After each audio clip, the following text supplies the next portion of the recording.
প্রিয় দর্শক বন্ধুরা, আসসালামু আলাইকুম। স্বাগত জানাচ্ছি নরকণ্ঠে। আপনারা জানেন গতকাল ঠিক 2:45টার দিকে এই যে বিমানটি দেখছেন ধানক্ষেতে অবতরণ করেছে। বিশেষ এই মহড়ারত অবস্থায় ইঞ্জিনের ত্রুটির কারণে তারা এখানে অবতরণ করেন এবং এরপর যশোর বিমান অফিস থেকে তাদের অফিসাররা আসেন এবং এখানে ২ জন স্কোয়াড্রন লিডার ছিলেন, নাহিদ এবং মাসুদ। ওনাদেরকে রেস্কিউ করে যশোরে নিয়ে যাওয়া হয়।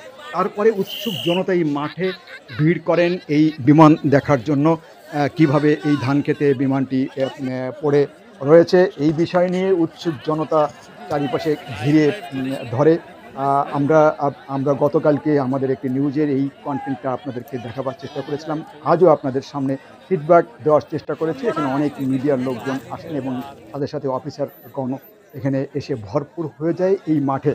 এ নিয়ে হইহুল্লা মিডিয়াতে এটাকে এখন একটি ট্রেন্ডিং নিউজ হিসেবে ভাইরাল অবস্থায় রয়েছে। বিভিন্ন মিডিয়াতে এই বিষয়টি ফলো করে বলা হয়েছে। আজ সকালে এই মাঠেই দেখছেন ক্রেন সহ এটাকে উদ্ধার করার জন্য তুলে ধরা হচ্ছে। এই মাঠে অলরেডি এসেছে বিমান বাংলাদেশ বিমান বাহিনীর লোকজন এখানে এসে এটাকে উদ্ধার কাজ চলছে।